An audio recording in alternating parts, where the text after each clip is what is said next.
Okay, tonight is the 19th of August, and we come to Majjhima Nikaya Sutta 77, Maha Sakulu Dai Sutta, the greater discourse to Sakulu Dain. Thus have I heard. On one occasion, the Blessed One was living at Rajagaha in the bamboo grove, the squirrel sanctuary. On that occasion, a number of well-known wanderers were staying in the peacock sanctuary, the wondrous park, that is Anabara, Varadara, and the wondrous Hakuludain, and as well as other well-known wanderers. Then when it was morning, the Blessed One dressed, and taking his bowl and outer robe, went into Rajagaha for alms. Then he thought, it is still too early to wander for alms in Rajagaha. Suppose I went to the wondrous Hakuludain in the peacock sanctuary, the wondrous park. Then the Blessed One went to the peacock sanctuary, the wondrous park. Now on that occasion, the wondrous Hakuludain was seated with a large assembly of wanderers who were making an uproar, loudly and noisily talking many kinds of pointless talk, such as talk of kings, etc. Stop for a moment. So here refers to the tirachana kata, animal talk, or base talk, low talk, pointless talk. Then the wondrous Hakuludain saw the Blessed One coming in the distance. Seeing him, he quieted his own assembly thus: Sirs, be quiet. Sirs, make no noise. Here comes the recluse Gotama. This Venerable One likes quiet and commends quiet. Perhaps if he finds our assembly a quiet one, he will think to join us. Then the wanderers became silent. The Blessed One went to the wanderers Hakuludain, who said to him, Let the Blessed One come, Venerable Sir. Welcome to the Blessed One. It is long since the Blessed One found an opportunity to come here. Let the Blessed One be seated. This seat is ready. The Blessed One sat down on the seat made ready, and the wanderers Hakuludain took a low seat and sat down at one side. Stop here for a moment. So here again, you see, the Buddha was quite friendly with some of the external ascetics, and they had great respect for him, invited him to sit down, and this Hakuludain, the leader of the wanderers, took a lower seat. When he had done so, the Blessed One asked him, For what discussion are you sitting together here now, Udain? And what was your discussion that was interrupted? Venerable Sir, that be the discussion for which we are now sitting together here. The Blessed One can well hear about it later. In recent days, Venerable Sir, when recluses and Brahmins of various sects have been gathering together and sitting together in the debating hall, this topic has arisen.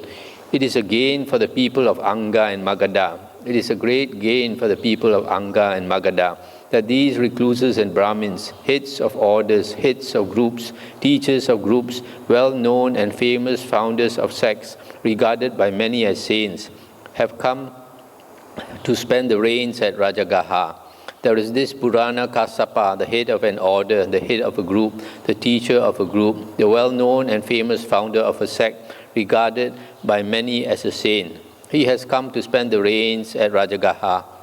Similarly, there is also this Makali Gosala, Ajita Kesa Kambalin, Pakuda Kachayana, Sanjaya Belati Putta, Niganta Nata Putta, the head of an order, the head of a group, the teacher of a group, well-known and famous founder of a sect, regarded by many as a saint.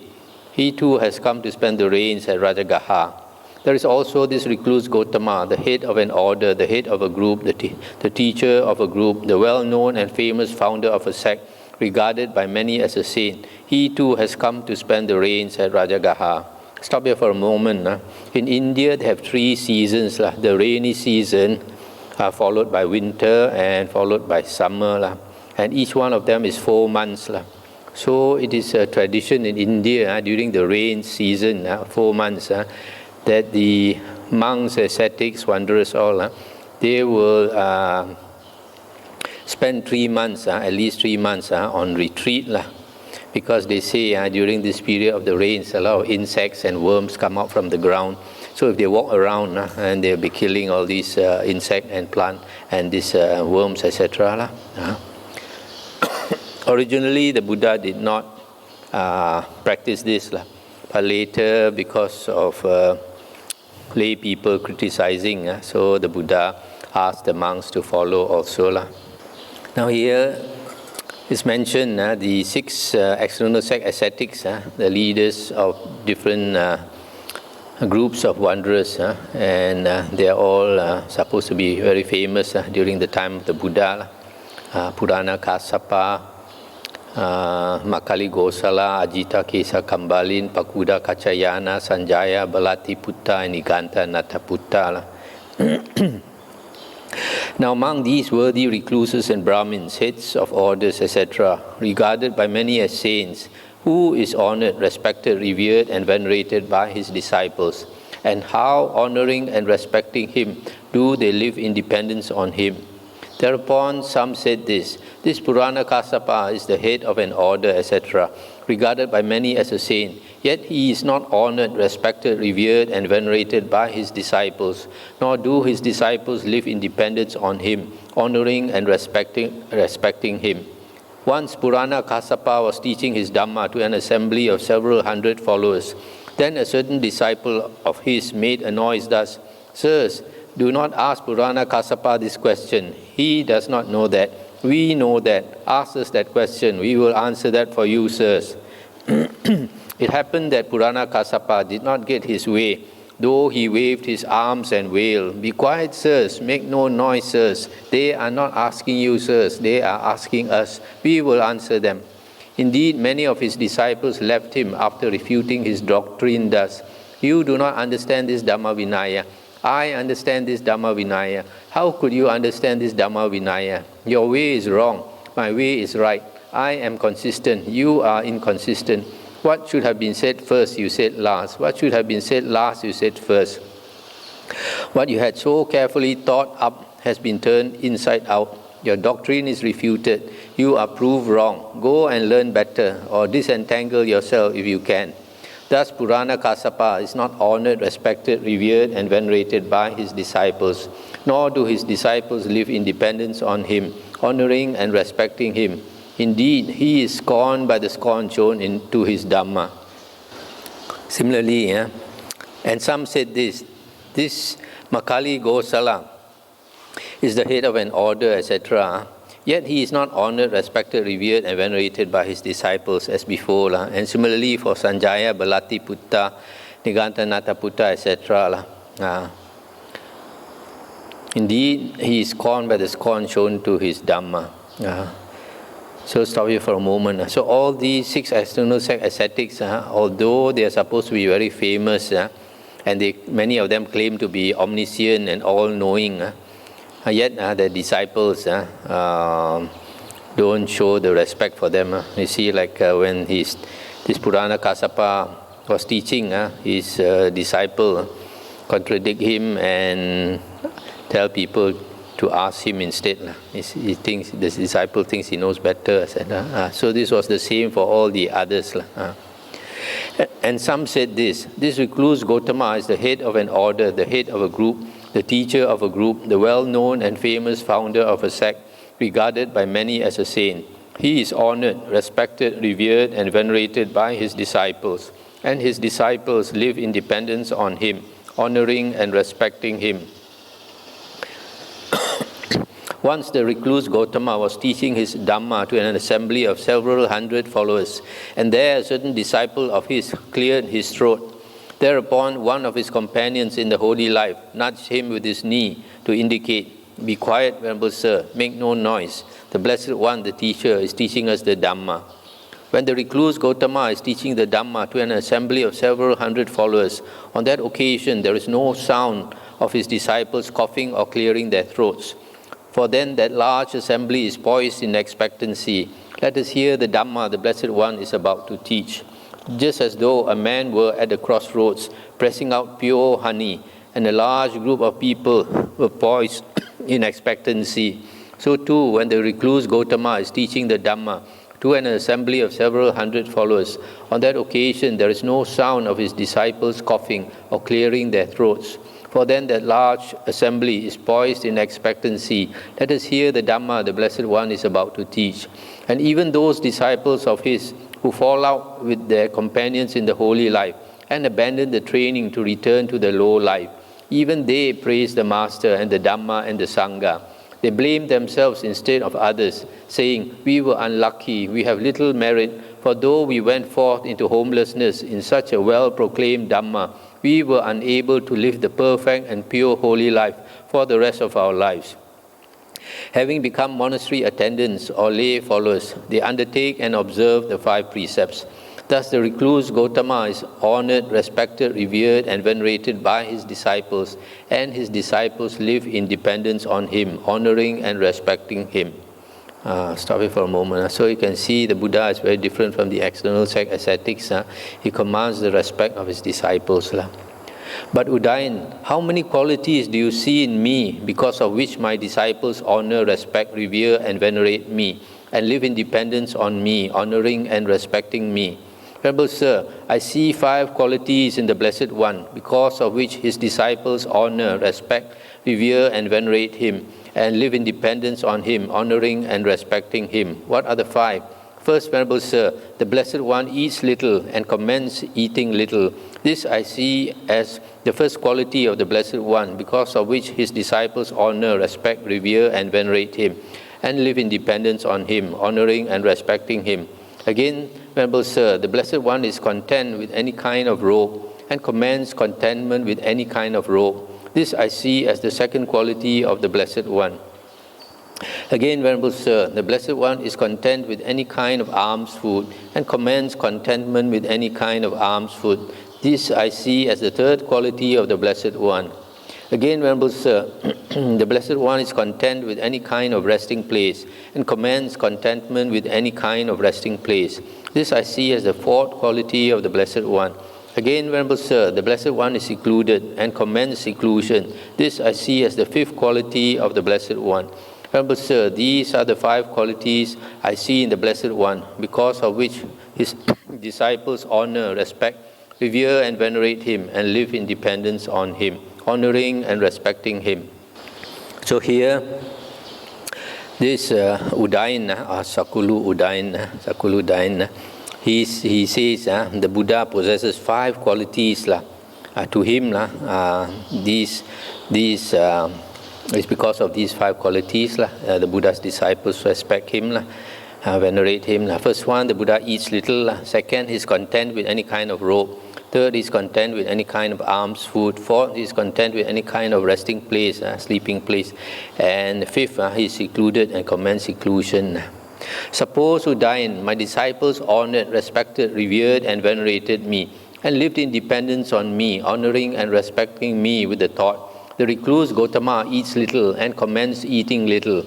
Now there are disciples of mine who live on a cupful or half a cupful of food, a bilva fruits or half a bilva fruits quantity of food, while I sometimes eat the full contents of my alms bowl, or even more. So if my disciples honored me with the thought, the recluse Gautama eats little and commends eating little, then those disciples of mine who live on a cupful of food, or half a cupful of food, or a bilva fruits quantity of food, or half a bilva fruits quantity of food, should not honor, respect, revere, and venerate me for this quality, nor should they live in dependence on me, honoring and respecting me. Suppose, Udayan, my disciples honored, respected, revered, and venerated me, and lived in dependence on me, honoring and respecting me with the thought, the recluse Gautama is content with any kind of robe, and commends contentment with any kind of robe. Now there are disciples of mine who are refuse rag wearers, wearers of coarse robes. They collect rags from the charnel ground, rubbish heaps or shops, and make them into patch robes and wear them.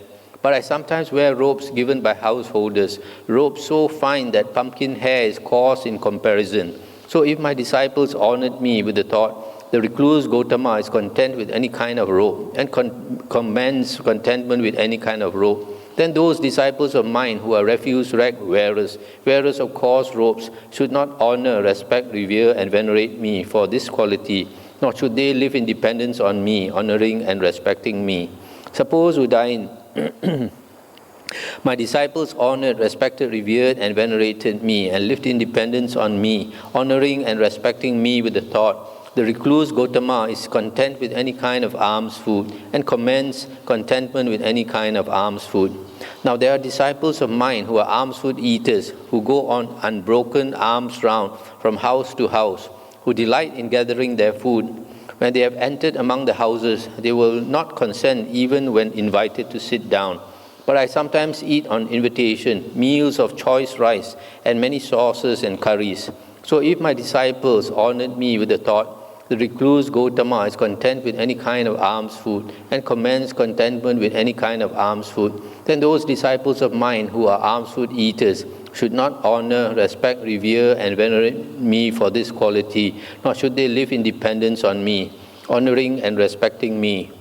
Suppose, Udayan, my disciples honored, respected, revered, and venerated me, and live in dependence on me, honoring and respecting me with the thought, the recluse Gotama is content with any kind of resting place and commends contentment with any kind of resting place. Now there are disciples of mine who are tree-root dwellers and open-air dwellers who do not use a roof for 8 months of the year, while I sometimes live in gable mansions plastered within and without, protected against the wind, secured by door bolts with shuttered windows.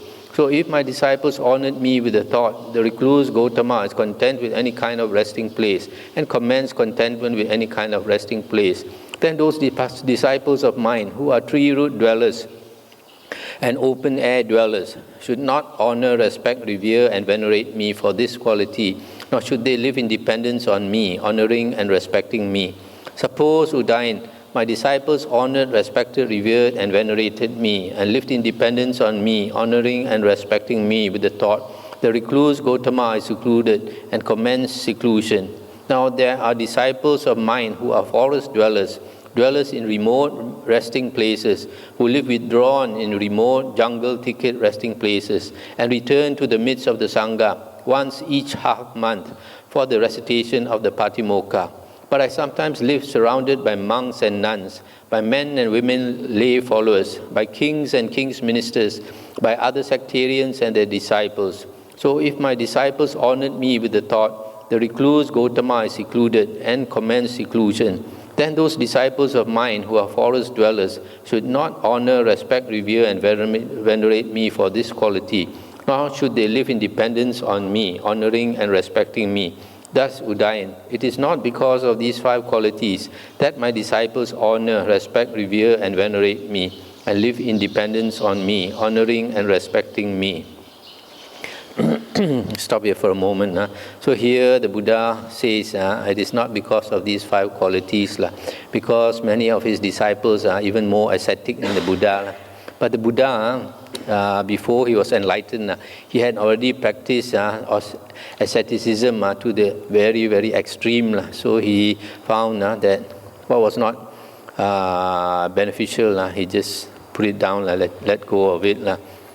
And so the Buddha says it is not because of these 5 qualities, because if it is because of these 5 qualities, then they would not respect him. The first one, eating little. Some of his disciples eat much less than the Buddha. And then second one, robes. Some of them refuse to wear robes offered by lay people. They only want to use robes from stitching cloth, which is picked up mainly from the charnel ground. Charnel ground is like a cemetery where they throw the corpses to rot. And there they go and pull the cloth from the corpses and wash them and use them. Then the third one, this second one, the Buddha says sometimes he uses robes so fine that pumpkin hair is coarse in comparison. Third one, the Buddha says sometimes he is invited to eat meals in lay people's house, and he eats choice food, whereas some of his disciples refuse to accept invitation to houses.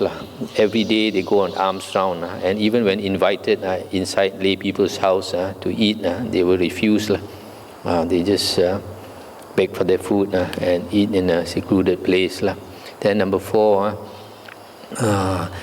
The Buddha said some of his disciples are tree root dwellers and open air dwellers. They only live under the tree or in the open air. Do not use a roof for 8 months of the year. Why? Because those 8 months are not the rainy season. During the rainy season, the Buddhas made a rule that the monks must stay under a roof and do this vassa retreat for 3 months. And the last month is a time when they look for cloth and to make robes. The Buddha was quite strict about the monks looking for cloth. He didn't want them to spend their time looking for cloth all the time. So he only allowed the last month of the rainy season, once a year, for them to go and look for cloth and make the robes. That was initially. So these monks who dwell under the tree and in the open air, they do not have a roof over their head for 8 months of the year, except during the vassa rainy season. They have to live under a roof. Then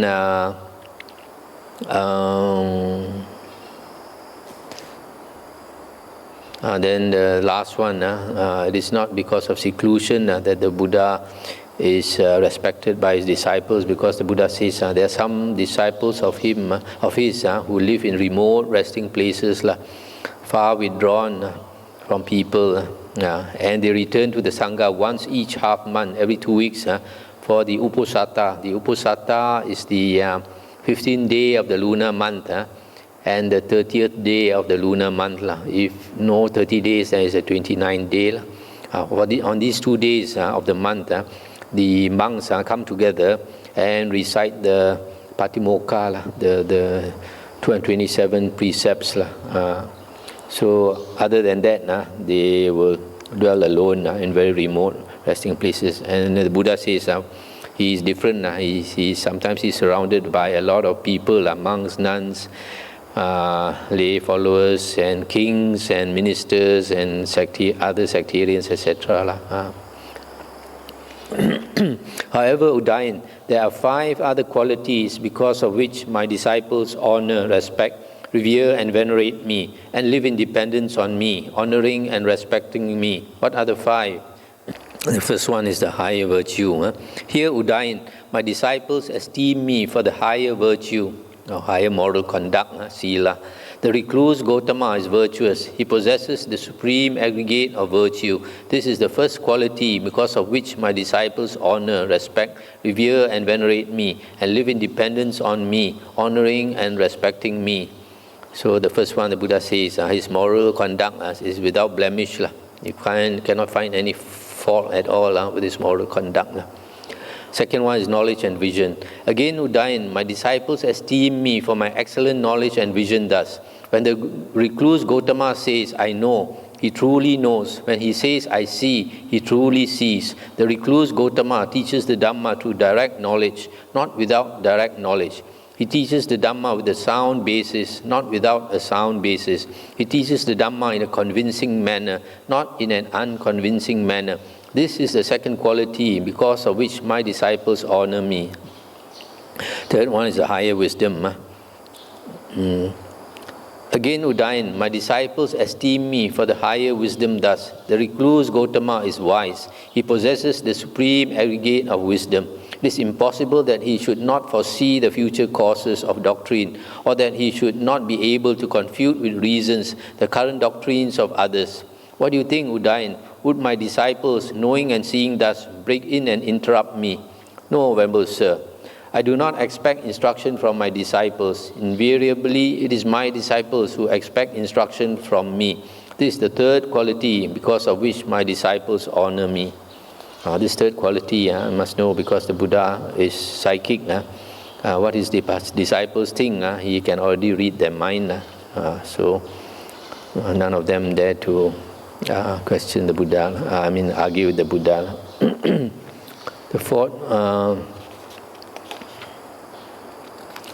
The fourth one is the Four Noble Truths. Again, Udayan, when my disciples have met with suffering and become victims of suffering, prey to suffering, they come to ask me they come to me and ask me about the noble truth of suffering. Being asked, I explain to them the noble truth of suffering, and I satisfy their minds with my explanation. They ask me about the noble truth of the origin of suffering, about the noble truth of the cessation of suffering, about the noble truth of the way leading to the cessation of suffering. Being asked, I explain to them the noble truth, the noble truths, and I satisfy their minds with my explanation. This is the fourth quality because of which my disciples honor me. Yeah. So these are the four qualities. The fifth one is very long. The fifth one is the Buddha gives a list of the way to develop wholesome states that he has taught. If I were to go through all this in detail, it will take a long time. So I will just go to the main topics. The first one is the four foundations of mindfulness or recollection. Again, Udayan, I have proclaimed to my disciples the way to develop the four intense states of mindfulness or recollection, satipatthana. Here, among abides contemplating the body in the body, etc. Again, Udayan, I have proclaimed to my disciples the way to develop the four right kinds of striving, samappadana. Here among awakens zeal for the non-arising of unarisen, evil, unwholesome states, and makes effort, rouses energy, exerts his mind and strives, etc., etc. So these are four right kinds of striving. Third one is the four bases for psychic power, iddhipada. Again, Udayan, I have proclaimed to my disciples the way to develop the four bases for psychic power. Here among develops a basis for psychic power consisting in concentration due to zeal, etc. Then the five faculties. Again, Udayan, I have proclaimed to my disciples the way to develop the five spiritual faculties. Here among develops the faculty of faith, energy, mindfulness or recollection, concentration, wisdom. And then after that, five powers. Again, Udayan, I have proclaimed to my disciples the way to develop the five powers. Here among develops the power of faith, energy, mindfulness or recollection, concentration and wisdom. Then the seven enlightenment factors. Again, Udayan, I proclaim to my disciples the way to develop the seven enlightenment factors. Here among develops the enlightenment factor of recollection, investigation of Dhamma, energy, delight, tranquility, concentration, equanimity, and then after that, the Noble Eightfold Path. Again, Udayan, I have proclaimed to my disciples the way to develop the Noble Eightfold Path. Here among develops right view, right thoughts, right speech, right action, right livelihood, right effort, right recollection, and right concentration. And thereby many disciples of mine abide having reached the consummation and perfection of direct knowledge. Stop here for a moment. So here, you see, these, the Buddha says in other suttas, this is the most important part of his teachings when it comes to practicing the path to liberation. What are these? These are called the 37 Bodhipakya Dhamma. I think, what's the translation? Bodhipakya Dhamma, wings to enlightenment. Now, these, how do you get 37? You have the four satipatthana, four samappadana, and four iddhipada, that's 16. Then five faculties and five powers, total 26. And then seven enlightenment factors and Noble Eightfold Path. So you add them up, you get 37. But in another sutta, the Buddha says, if you practice the Noble Eightfold Path fully, completely, you will also at the same time would have developed 37 Bodhipakya Dhamma. Again, Udayan, I have proclaimed to my disciples the way to develop the 8 liberations. Possessed of material form, one sees form. This is the first liberation. Not perceiving form internally, one sees forms externally. One is resolved only upon the beautiful. And then after that, the base of infinite space, base of infinite consciousness, base of nothingness, base of neither perception nor non-perception, then cessation of perception and feeling. These are the 8 liberations. Now, I want to mention something here. These 8 liberations, in the commentaries, they say these 8 liberations refers, the first 3 refers to the 4 jhanas. Having attained the 4 jhanas, then he can attain the first 3. He sees forms, then he sees forms externally, and then resolve upon the beautiful. And then after that is followed by the 4 arupa jhanas and cessation of perception and feeling.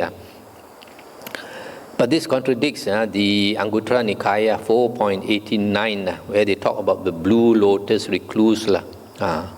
So these 8 liberations is not talking about the 4 rupa jhanas. It only talks about the 4 arupa jhanas and cessation. Because they have used this to say that the Arahant liberated by wisdom does not possess the jhanas. That is wrong, because if you read this Anguttara Nikaya Sutta 4.89 about the blue lotus recluse, then you can see the contradiction. Okay, again, Udayan, I have proclaimed to my disciples the way to develop the 8 bases for transcendence. Perceiving form internally, one sees form externally, limited, fair and ugly. Perceiving form internally, one sees form externally, immeasurable. Not perceiving form internally, one sees form externally, limited. Not perceiving form internally, one sees forms externally, immeasurable. Not perceiving form internally, one sees forms externally, blue in color. Not perceiving form internally, one sees form externally, yellow. Not perceiving form externally, one sees forms. Not perceiving form internally, one sees forms externally, red. And not perceiving form internally, one sees forms externally, white. So these are the 8 bases for transcendence. Again, Udayan, I have proclaimed to my disciples the way to develop the 10 kasina bases. Stop here for a moment. These 10 kasina bases, in India, even the external sect, ascetics also practice it. It is not unique to the Buddha's teachings. Even before the Buddha's time, yogis, meditators had already practiced it. So it is also one of the meditation methods of that the Buddha taught. Again, Udayan, I have proclaimed to my disciples the way to develop the 4 jhanas. Here, quite secluded from sensual pleasures, secluded from unwholesome states. Monk enters upon and abides in the first jhana. Similarly, second jhana, third jhana, fourth jhana. Again, Udayan, I have proclaimed to my disciples the way to understand thus. This body of mine, made of material form, consisting of 4 great elements, procreated by mother and father and built up out of boiled rice and porridge, is subject to impermanence, to being born and rubbed away, to dissolution and disintegration. And this consciousness of mind is supported by it and bound up with it. So this one of the insight knowledges, abhinyas. And then after that, the mind-made body. Again, Udayan, I have proclaimed to my disciples the way to create from this body another body having form, mind-made with all its limbs, lacking no faculty, just as though a man were to pull out a reed from its sheath and think thus: this is the sheath, this is the reed. The sheath is one, the reed is another. This is from the sheath that the reed has been pulled out. So too, I have proclaimed to my disciples the way to create from this body another body having form. And then after that, the various kinds of psychic power, these psychokinesis. Again, Udayan, I have proclaimed to my disciples the way to wield the various kinds of supernormal or psychic power. Having been one, one becomes many. Having been many, one becomes one. They appear and vanish. They go unhindered through walls, through enclosures, through mountains, as though through space. They dive in and out of earth as though it is water. They walk on water without sinking. Sitting cross-legged, they travel in space like a bird. With the hands, they touch and stroke the sun and moon. They wield mastery that means can fly even as far as the Brahma world. And then after that, the divine ear element or heavenly ear. Again, Udayan, I have proclaimed to my disciples the way whereby with the divine ear element, which is purified and surpasses the human, they hear both kinds of sounds, the divine and the human. and then reading the minds of others. Again, Udayan, I have proclaimed to my disciples the way to understand the minds of other beings, of other persons, having encompassed them with their own minds. Then after that, the recollection of past lives. Again, Udayan, I have proclaimed to my disciples the way to recollect their manifold past lives. 1 birth, 2, 3, 4, 10, 20, 100, 1,000, hundreds of thousands, many aeons, world cycles of world contraction, many world cycles of world expansion, etc. And then the divine eye or heavenly eye. Again, Udayan, I have proclaimed to my disciples the way whereby with the divine or heavenly eye, which is purified and surpasses the human, they see beings passing away and reappearing, inferior and superior, fair and ugly. They understand how beings pass on according to their actions or karma. Then after that, destruction of the asavas or taints. Again, Udayan, I have proclaimed to my disciples the way whereby, by realizing for themselves with direct knowledge, they here and now enter upon and abide in the liberation by mind and liberation by wisdom that are taintless with the destruction of the taints. This, Udayan, is the fifth quality because of which my disciples honor, respect, revere and venerate me, and live in dependence on me, honoring and respecting me. These, Udayan, are the five qualities because of which my disciples honor, respect and venerate me, and live in dependence on me, honoring and respecting me. This is what the Blessed One said. The wanderer Udayan was satisfied and delighted in the Blessed One's words. This last part, where the Buddha talks about the 8 knowledges, these are called the abhinyas. Sometimes they talk about 6 abhinyas. Here they talk about 8 abhinyas. The first one is the insight knowledge of the body and the mind, how they are supported and bound out with each other. The second one is creating a mind-made body. The third one is various kinds of psychic power. The fourth is the heavenly ear. Fifth is reading the minds of others. 6 is recollecting past lives. 7 is the heavenly eye. The 8 is the destruction of the asavas. So the Buddha says that this fifth one, his disciples venerate, honor him because he can teach them all these things. The 37 Bodhipakya Dhammas, the 8 liberations, the 8 bases for transcendence, the 10 kasinas, the 4 jhanas, and the 8 types of higher knowledge, abhinyas. So the Buddha says it's not because of ascetic practices that his disciples honor him, but because of these 5 things. The first one is the higher virtue, adhisila. The second one is knowledge and vision. Third one is the higher wisdom. Fourth, because he teaches the 4 noble truths. And then the fifth is the way to develop wholesome states up to liberation.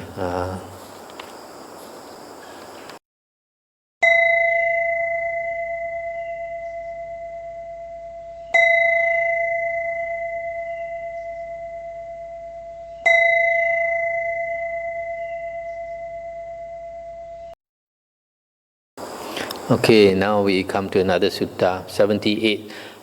Samana Mandika Sutta, Samana Mandika Putta. Thus have I heard, on one occasion the Blessed One was living at Savatthi in Jeta's Grove, Anathapindika's park.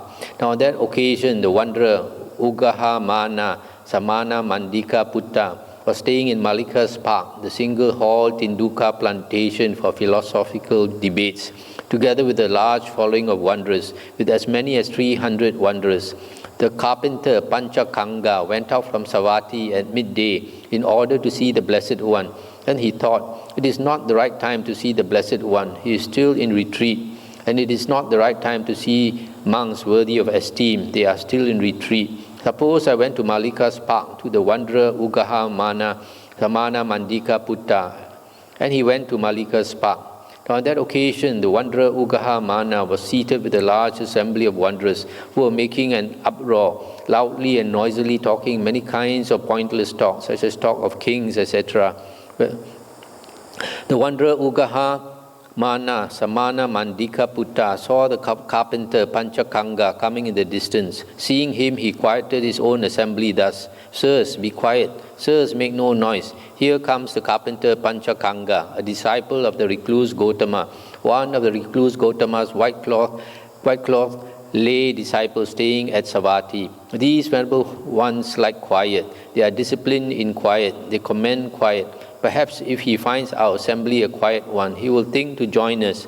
Then the wanderers became silent. Stop here for a moment. So you can see from here that these external ascetics, they not only have great respect for the Buddha's monk and nun disciples, even the Buddha's lay disciples, they have respect. And they think that somebody like this carpenter Panchakanga, he can teach them some Dhamma, so they want him to come. So they kept quiet.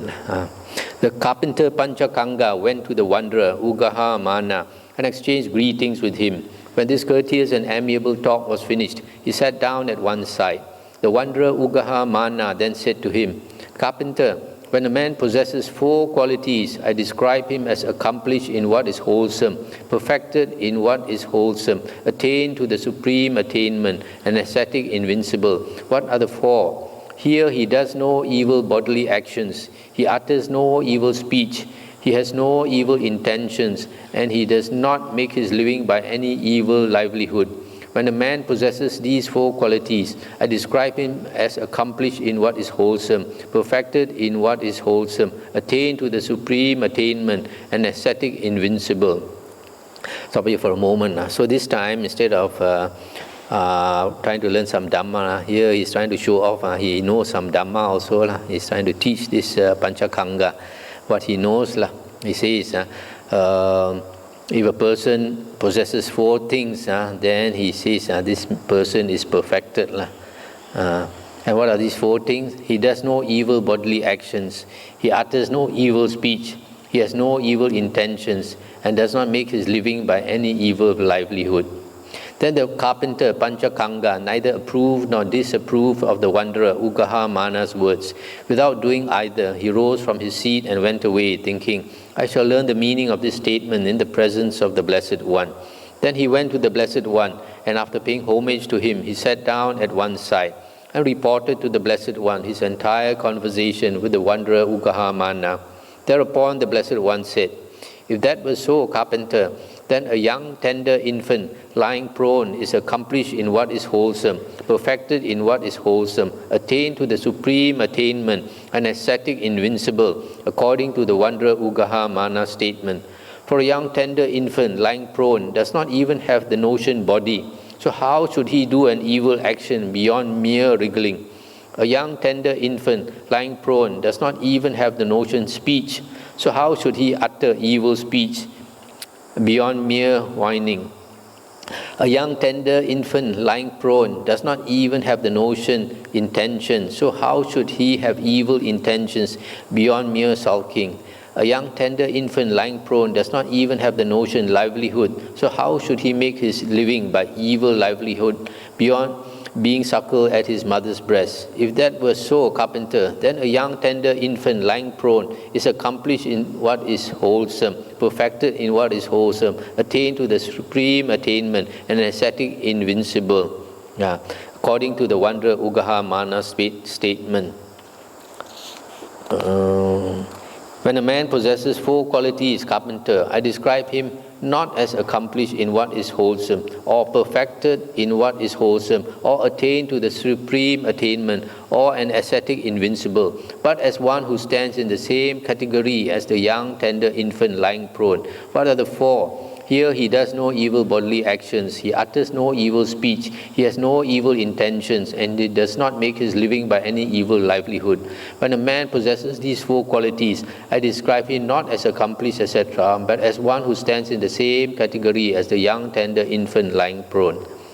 Stop here for a moment. So here the Buddha immediately demolished this Ugaha Mana's statement by saying, if you talk about these 4 qualities, then this young tender infant possesses these four qualities. Then if So this person who possesses these four qualities, he is not a person who has attained to the supreme attainment, but he is in the same category as a baby. When a man possesses 10 qualities, carpenter, I describe him as accomplished in what is wholesome, perfected in what is wholesome, attained to the supreme attainment, and ascetic invincible. But first of all, I say, it must be understood thus. These are unwholesome habits, and thus unwholesome habits originate from this, and thus unwholesome habits cease without remainder here, and thus one practicing in this way is practicing the way to the cessation of unwholesome habits. And I say it must be understood thus. These are wholesome habits, and thus wholesome habits originate from this, and thus wholesome habits cease without remainder here, and thus one practicing in this way is practicing the way to the cessation of wholesome habits. And I say it must be understood thus. These are unwholesome thoughts, and thus unwholesome thoughts originate from this, and thus unwholesome thoughts cease without remainder here, and thus one practicing in this way is practicing to the way to the cessation of unwholesome thoughts. And I say it must be understood thus. These are wholesome thoughts, and thus wholesome thoughts originate from this, and thus wholesome thoughts cease without remainder here, and thus one practicing in this way is practicing the way to the cessation of wholesome thoughts. What are unwholesome habits? They are unwholesome bodily actions, unwholesome verbal actions, and evil livelihood. These are called unwholesome habits. And what do these unwholesome habits originate from? Their origin is stated. They should be said to originate from mind. What mind? Though mind is multiple, varied, and of different aspects, there is mind affected by lust, by hate, and by delusion. Unwholesome habits originate from this. Let's stop here for a moment. So here is interesting. It's one of the few places where the Buddha mentions mind is multiple, varied, and of different aspects. But here, unwholesome habits originate from the mind which is affected by lust, hatred, and delusion. And where do these unwholesome habits cease without remainder? The cessation is stated. Here a monk abandons bodily misconduct and develops good bodily conduct. He abandons verbal misconduct and develops good verbal conduct. He abandons mental misconduct and develops good mental conduct. He abandons wrong livelihood and gains a living by right livelihood. It is here that unwholesome habits cease without remainder. And how practicing does he practice the way to the cessation of unwholesome habits?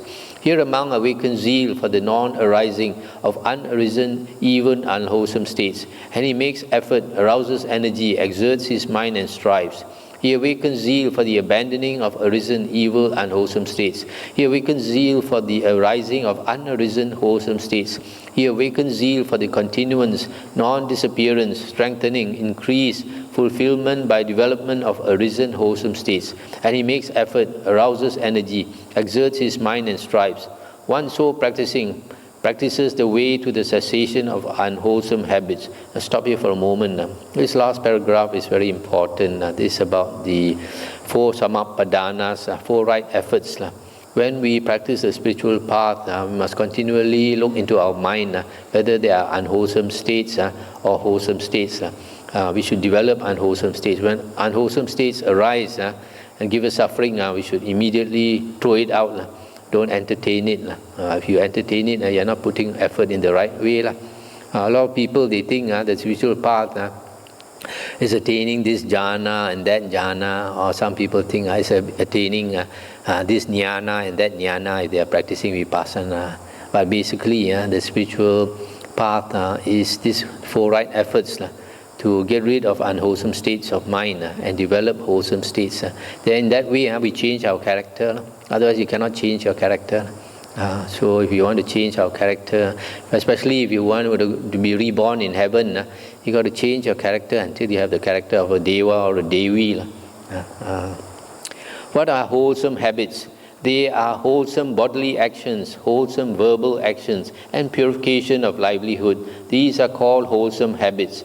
And what do these wholesome habits originate from? Their origin is stated. They should be said to originate from mind. What mind? Though mind is multiple, varied, and of different aspects, there is mind unaffected by lust, by hate, or by delusion. Wholesome habits originate from this. And where do these wholesome habits cease without remainder? Their cessation is stated. Here a monk is virtuous, but he does not identify with his virtue. And he understands as it actually is that liberation by mind and liberation by wisdom, where these wholesome habits cease without remainder. Stop here for a moment. This part also is quite interesting. A monk is virtuous, but he does not identify with his virtue. In other words, if a monk is practicing the holy path, he must always be careful about the ego.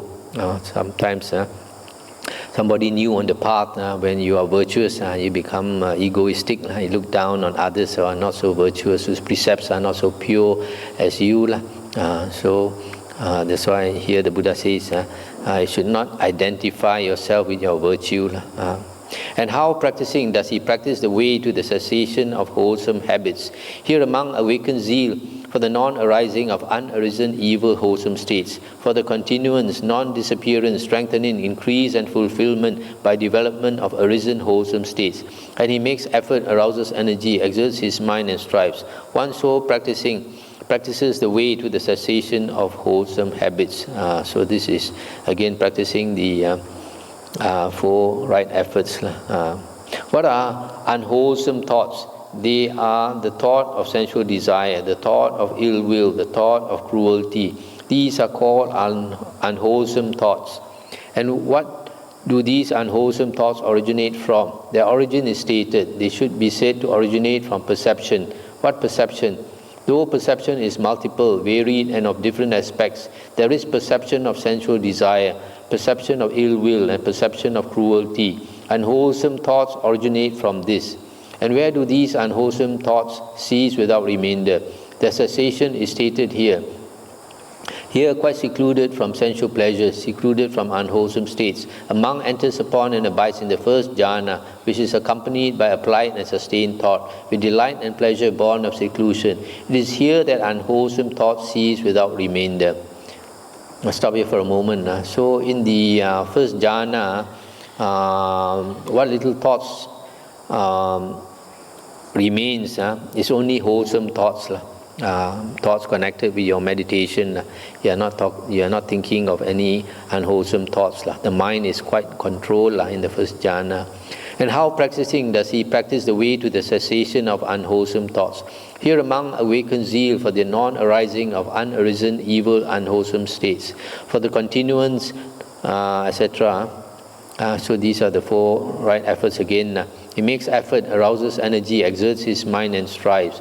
One so practices the way to the cessation of unwholesome thoughts. What are wholesome thoughts? They are the thought of renunciation, the thought of non-ill will, and the thought of non-cruelty. These are called wholesome thoughts. And what do these wholesome thoughts originate from? Their origin is stated. They should be said to originate from perception. What perception? Though perception is multiple, varied, and of different aspects, there is perception of renunciation, perception of non-ill will, and perception of non-cruelty. Wholesome intentions originate from this. And where do these wholesome thoughts? And where do these wholesome thoughts cease without remainder? The cessation is stated. Here, with the stilling of applied and sustained thought, a monk enters upon and abides in the second jhana, which is self-confidence and singleness of mind, without applied and sustained thought, with delight and pleasure born of concentration. It is here that these wholesome thoughts cease without remainder. Stop here for a moment. In this second jhana, the mind becomes so concentrated that no thought can surface. And here, this state of the second jhana sometimes is called the state of the Aryan silence, where there's no more, the mind stops thinking, no thoughts at all. It only experiences delight and pleasure. And how practicing does he practice the way to the cessation of wholesome thoughts? Here a monk awakens zeal for the non-arising of unarisen evil, unwholesome states, etc., etc. He makes effort, arouses energy, exerts his mind and strives. One so practicing practices the way to the cessation of wholesome thoughts. Now, carpenter, when a man possesses what 10 qualities do I describe him as accomplished in what is wholesome, perfected in what is wholesome, attained to the supreme attainment, and ascetic invincible. Here a monk possesses the right view of one beyond training, the right thoughts of one beyond training, the right speech of one beyond training, the right action of one beyond training, the right livelihood of one beyond training, the right effort of one beyond training, the right recollection of one beyond training, the right concentration of one beyond training, the right knowledge of one beyond training, and the right liberation of one beyond training. When a man possesses these 10 qualities, I describe him as accomplished in what is wholesome, perfected in what is wholesome, attained to the supreme attainment, and ascetic invincible. This is what the Blessed One said. The carpenter Panchakanga was satisfied and delighted in the Blessed One's words. So here the last part, the Buddha says, the supreme attainment, this ascetic invincible possesses the Noble Eightfold Path of the Arahant, the 8 factors of one beyond training. The one beyond training is the Arahant, who has finished his work. And then the 9 and the 10 is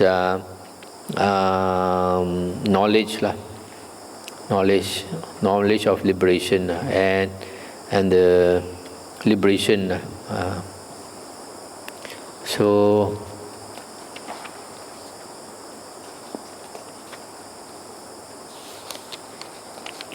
here, instead of the 4 qualities stated by Ugaha Mana, the Buddha mentions first you've got to understand what are wholesome habits and what are unwholesome habits, and how to practice the way to develop wholesome habits and to eliminate unwholesome habits. Also, what are wholesome thoughts and what are unwholesome thoughts, and how to develop wholesome thoughts and how to get rid of unwholesome thoughts. And practicing in this way, together with the other factors of the Noble Eightfold Path, then one can attain the enlightenment and becomes an ascetic invincible. That is a supreme attainment. Okay, we stop here for tonight.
If they want to progress, they have to go to the best teacher in the world, and the best teacher in the world is the Buddha.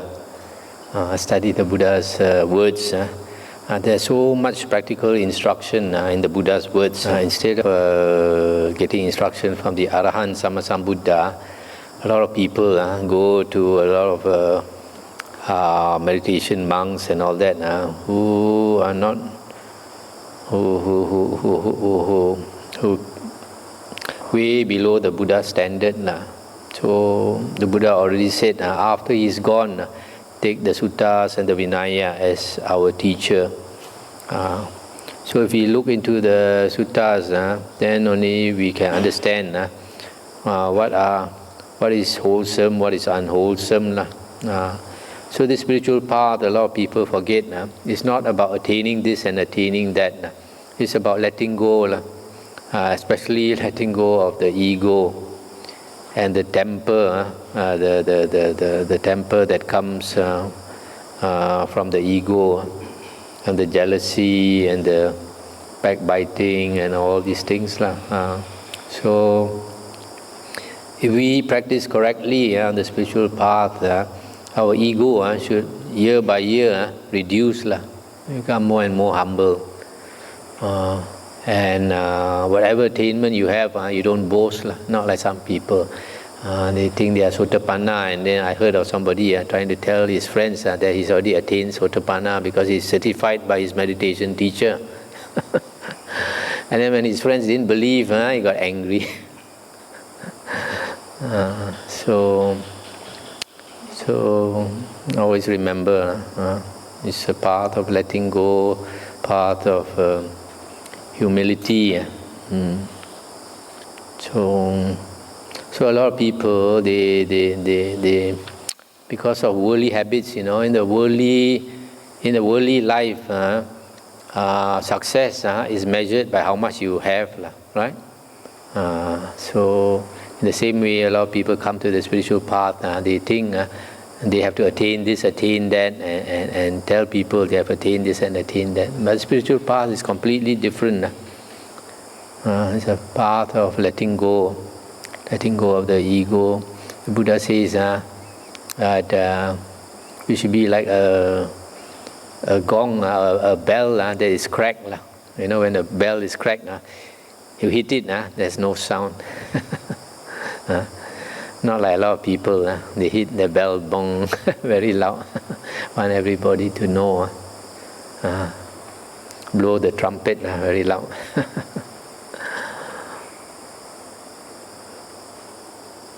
So the best teacher is the Buddha, and we study the Buddha's words. We know how to practice correctly. In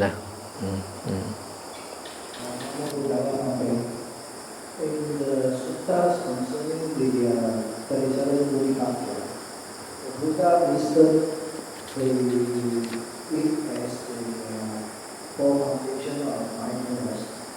Then the second is the four right striving. The third is four psychic power. Then five factors, five faculties, then five power, then seven enlightenment factors, and then the eighth full path. So when a person practices this, does it go by disorders or is a group? No, actually these 37 Bodhipakya Dhammas, they are also can be said to be just the Noble Eightfold Path. So in the Noble Eightfold Path, the way to practice is mentioned by the Buddha, I think in the Sutta Majjhima Nikaya 117, that we have to start with right view. If you remember last year we went through the Samyutta Nikaya, and there under the Bojjhanga Samyutta, the Buddha says first, even mentioned in some previous sutta we read, first you got to have faith in the teacher. And then when you have faith in the teacher, you draw close to him, associate with him, visit him frequently. Then after that, you show respect. When you show respect, then only you are worthy of teaching. Then the teacher will teach you the Dhamma. Then you listen to the Dhamma. Listening to the Dhamma under the Bojjhanga Samyutta is sati. That's how to practice sati. In the Bojjhanga Samyutta is listening to the Dhamma is sati.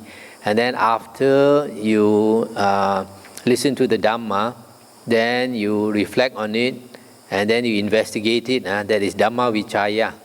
Dhamma Vichaya, another factor of the Bojjhangas. So this in the Noble Eightfold Path, the first factor we should develop is right view. And right view comes from listening to the Dhamma. And if your mind is clear enough, if you are intelligent enough, you have enough wisdom, when you listen to the Dhamma, then the Buddha says in some sutta we went through, you gain a reflective acceptance of the Dhamma. That means you reflect on what you have heard, the Dhamma, then you accept it just by.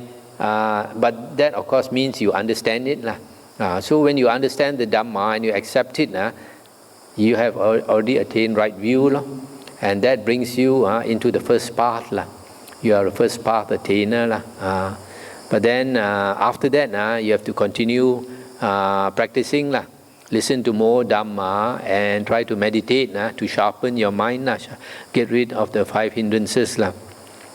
So in the same lifetime, the Buddha says the first path will turn to fruition, sotapanna, first fruit. So the first factor is right view, and then after right view, then right view will bring you into right thoughts. Once you have right view of the Dhamma, then you will start to think with right thoughts. And because of your right thoughts, you will start to speak. You to have right speech. Because before you can speak, you must think first. Right? So your speech depends on your thought. So also your actions also depends on your thought. So when you have right thoughts, you will also naturally have right actions. And this right speech and right actions plus right thought will give you right livelihood. And then after that, as you progress, you want to improve your character, then you practice this right effort. Constantly watch your mind, get rid of unwholesome thoughts and develop wholesome thoughts. So that is right effort. And then after that, right sati. Right sati is to be mindful, not to let the mind wander out to worldly things, to constantly put your mind on 4 objects of sati, the nature of the body, your feelings, watch your feelings, and watch your mind, and recollect the Dhamma. So that is right sati. And then if you practice meditation, meditation in the Buddha's teachings is always samatha meditation, because in the Venerable Ananda was asked what type of meditation is praised by the Buddha, and Venerable Ananda said the first jhana, second jhana, third jhana, fourth jhana. Only this is Buddhist meditation. So when you practice this meditation, that will bring you to the jhanas, the last factor. So the Noble Eightfold Path has to be practiced in that way. So same with this 37 Bodhipakya Dhamma.